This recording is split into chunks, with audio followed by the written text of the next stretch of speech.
Hey, this is Lian and Ara, and you're listening to Daybreak. For our returning listeners, hello, and thank you again for supporting our latest album called Daybreak. And to our new listeners, we're just going to give you a brief introduction into the podcast.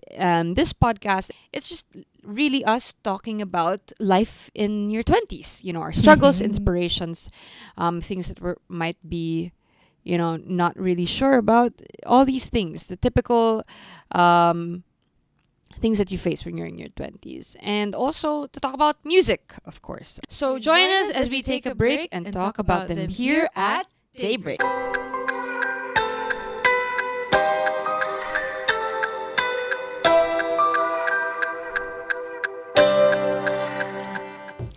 I remember when you were just, starting.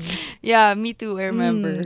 So well, because Me too, I remember. when we were starting, parang, syempre, hindi pa tayo ganun kagaling. I mean, hindi ko sinasabing magaling tayo now. But we've grown as songwriters as well. And I think it has a lot to do with the advice or the guidance that we also got from our mentors. That's true.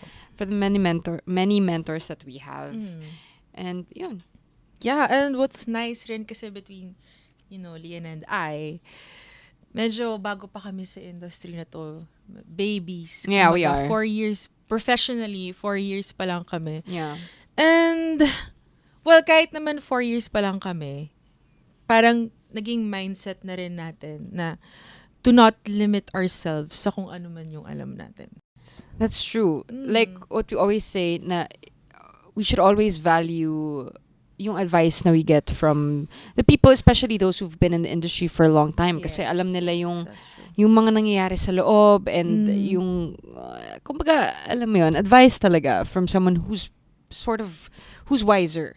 Diba? But at the same time, we sort of just make it, we sort of look for that healthy balance between listening to our elders and really, taking their advice and also trusting our gut, because at the end of the day, it's still our music, it's still us, and we still have to be true to ourselves. So, Yes. Our parents have been very supportive, and ang dami din natin natutunan sa kanila na apply natin sa music, sa career natin, sa life. Yeah. Ikaw ba, Tak? Ano yung mga learnings na nakuha mo from sila tita, tito? Ako, personally, kasi I grew up in a Christian family. So yung values isa sa mga values na tinuro sa akin or na na-impart sa akin ng family ko, especially my mom, si mama, is to always put my trust in God. Yeah. And, faith. Kahit mapa-negative or positive man yung sitwasyon ng buhay na or yung mga challenges na hinaharap natin, don't lose faith. Ako din, my dad is a very religious man, Yeah. He likes to pray, and we pray together, and that's where I got it from him, like si tita, my fear of God.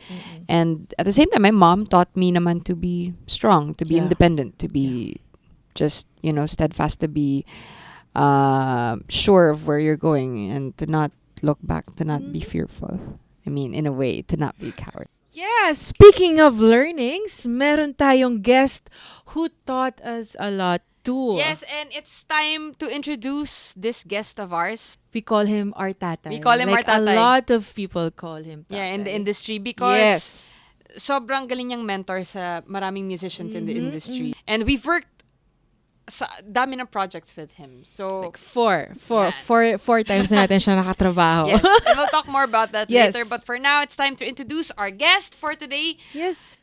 Tatay Jungee Tatay Marcelo. Jungee Welcome Marcelo. to the podcast. Welcome to our Daybreak Podcast. Kamusta po kayo? Ito, mabuti naman. Podcast na. Ang ganda ng background mo, Tayo. Ay, ready setup, oh. Sabi nga namin kanina, nung nag-guest tayo sa Teams, si tatay nag-interview, ngayon tayo naman mag-interview. Oo. Baliktad naman ngayon. So, ibig sabihin na maghahanap na rin ako ng Jungee and Ana. Hanapin ko yung misis ko. Kaduo, Rhyme naman ganun. Di ba? Parang Lian and Ana. Jungee and Pwede, Ana. tatay.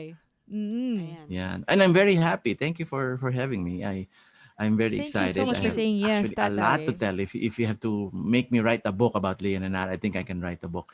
So there's a Oh lot to my talk about gosh. and really good points, and almost every artist that I know can learn a thing or two from the experience ko with Leon and Ara. Grabe Wow, tayo. grabe. Nagpapaiyak naman po kayo. Oo nga eh. Parang hindi ko in-expect na gano'n. Okay, wait lang. Medyo na... Wait Pahinga lang. lang. Wow. Hihinga lang ako. Medyo iti-take in ko muna yung mga sinabi nyo, Atay. Yes. Sige, habang tinitake in mo yan, Sige, talk. a lot of you guys don't know who that Sir Jungee or Tatay Jungee is our mentor. Yes. And sobrang blessed kami to meet someone like you, Tatay. And sobrang isa siya sa mga taong nag-guide sa atin sa kung ano yung direction ng music Yeah. natin. And sa kahit ano namang bagay, you don't succeed when it's just you. Yes, Kailangan that's mo true. ng That's guidance true.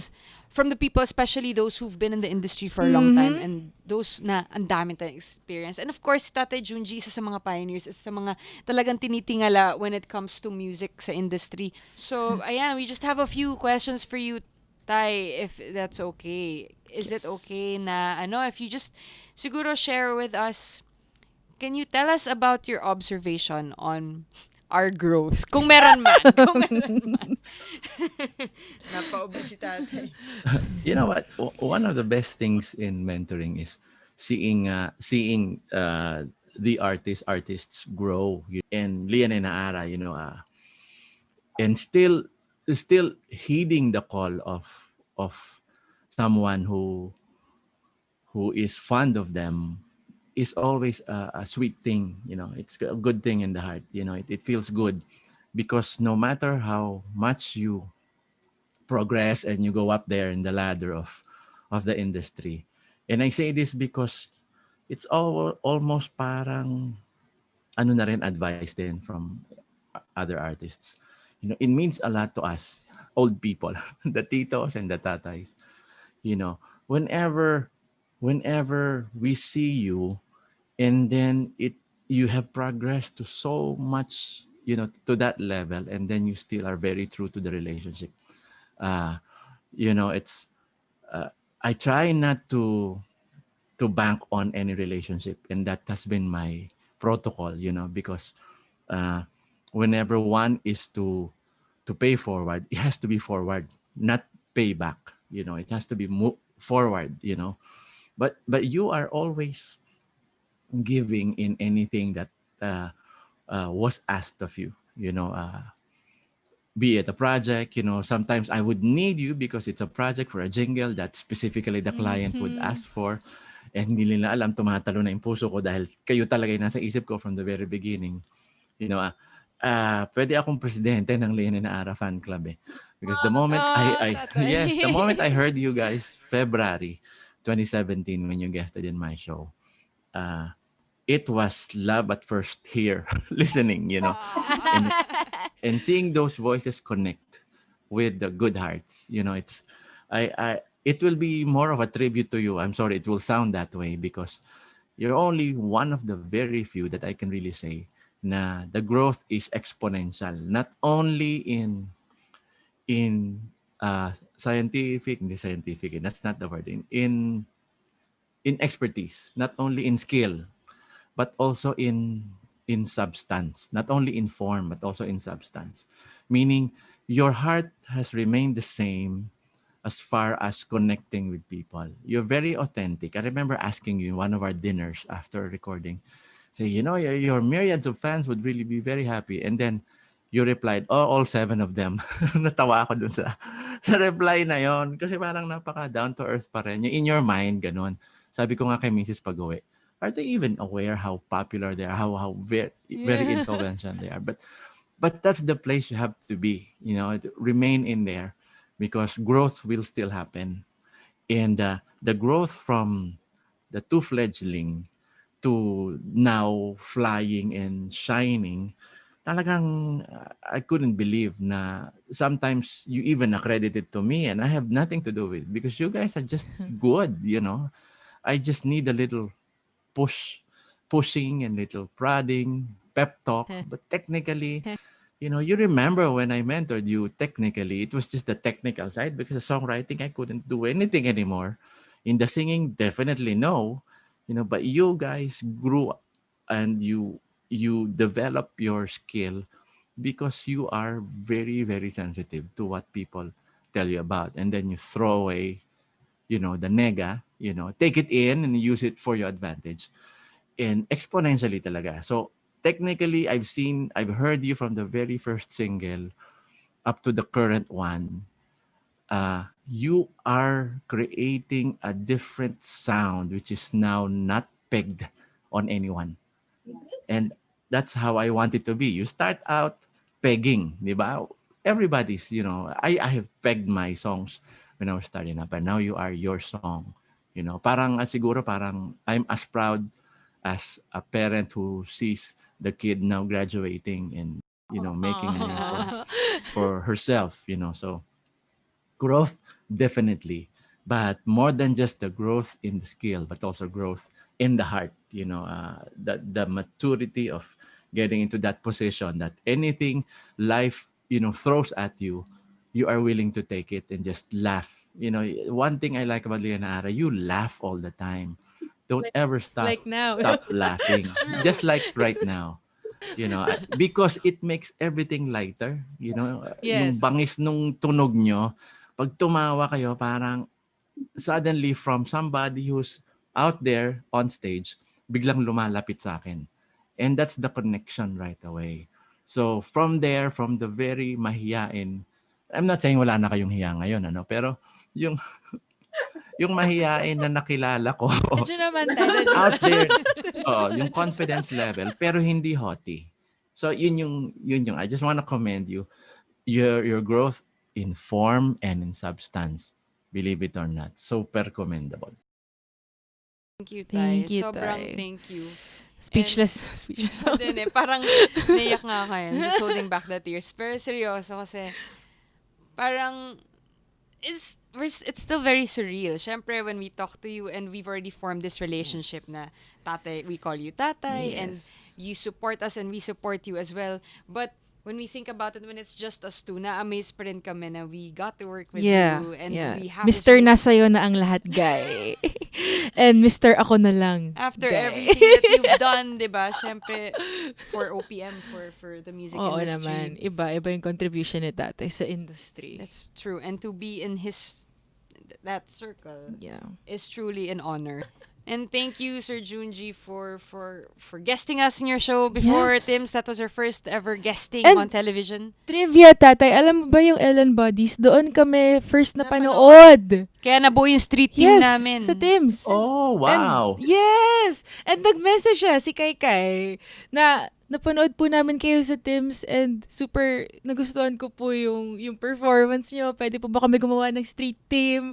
Yun, doon nag-start lahat. Ang galing. And before we end, I guess, is there anything else that you want Yeah, to share? yeah. Because we don't want to take up much of your time. We know that you're also busy. Yes. And thank you for, making Well, time. first of all, I always have time for Leon and Ara. Aw. Anytime you need me, I will be there because you have such good hearts, and one thing that endeared you to me and to us kami mag-asawa is yung ano nyo talaga, yung heart for people around you. And that's why do not lose that. If I want to add that, believe me, sad to say, a lot of my other kids are up there and unreachable in all forms, in all possible respects. At ang hirap talaga. But stay there, not protect yourself also from people who probably will take advantage of you. But Yeah. me as a tatay, I pray that you remain true to your calling, as Yeah. artists. Use that for God's greater glory. My admonition to Leon and Ara, do not ever stop learning. You guys are learners. I remember in the sessions where I have nothing to teach anymore, but I went towards the other side, which is the technical side, and you were just grasping it. It's good, and I sense it that you are being more technical now in your attack to songwriting. Even in performance. I also love the camaraderie between the two. hindi bibitawan ng isa yung isa kasi only because, not because it's the right thing to do, but because it's the natural thing to do. It's because you are so connected na one cannot survive without the other. But in anything that you do, I want to leave this verse to you, and it's always been the verse that I leave sa aking program. You've heard this before, Philippians 4:8, that whatever is true, whatever is noble, whatever is righteous, whatever is pure, whatever is lovely, whatever is admirable. Admirable tuloy. Admirable. Masyado ako napapaslang eh. Admirable. Naiiyak na ako. Whatever is admirable. Oo nga eh. Hindi tayo ganun eh. Okay. Whatever is excellent and praiseworthy, think about such things. So even in life, in your songwriting, in your singing, in how well you interact with each other. And I just want to let everybody know that the perfect blend of the voices, talagang dinesign ni Lord tong boses nitong dalawa na to. But the combination of both, even the vocal range of Lian and Ara, perfect yan. Na-imagine nyo ba how perfectly God designed your voices for you to eventually end up as Lian and Ara? Oh, So, I just want to be yeah. technical lang on So that kasi baka di true. tayo naging technical eh, no? Perfect blend po. Yung taas nung nota nung isa, yung baba nung isa, yung blending ang luma, ang tito nung term ko. Blendingan. Yung blendingan nung dalawa, everything about it is exquisite. So you really do not have to change anything. Just think about the things that I have mentioned in Philippians 4:8, Yeah. and you will be okay. Tay, grabe. Thank you for Thank your you. energy, Yes. for your very, very kind words. Sobrang, we're speechless. Tango nga lang ako ng tango eh. Ako din. Parang sobrang totoo lahat ng sinabi mo. And dito pa lang sa podcast na to, may bago na naman kaming natutunan from you. That's so sobrang true. perfect na ikaw ang guest namin for today. And thank you so much for saying yes to Thank this. you. Thank you, Tatay. Maraming salamat. It's a wonderful experience if everybody would just, get to know Lian and Ara, listen to their music. There is so much in there. Ang lalim ng substance nitong magkapatid na to. Patawagin ko na kayong magkapatid kasi anak ko kayo pareho. So, just on my end, just stay awesome. Yun lang, stay awesome. Thank you po, Tatay. We love you. God bless you. We won't keep you long. Yes. Thank you so much. God Thank bless you, you, Tay. Tatay. Maraming salamat. And of course, we always end the show with, a song. We always sing for our listeners. So what song do we have for today, Doc? Can you We tell will be us? singing the first track on our album. This song is called Never Made It Far.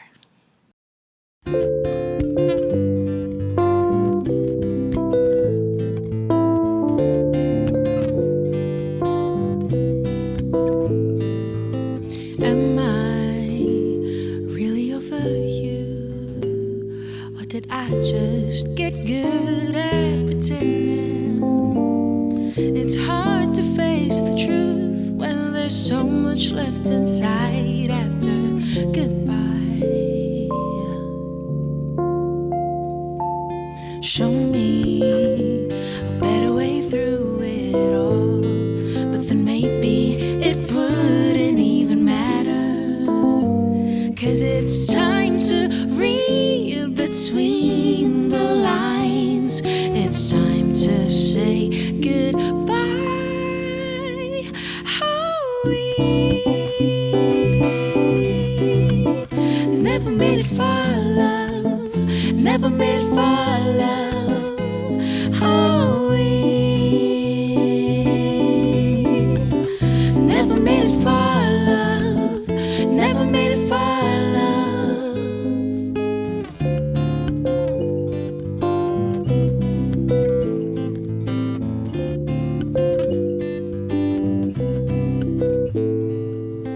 Running round in circles, tell me what am I to do when I sit up on my bed at night and think all about you. It ain't fair, it ain't right to keep me so damn satisfied and leave me hanging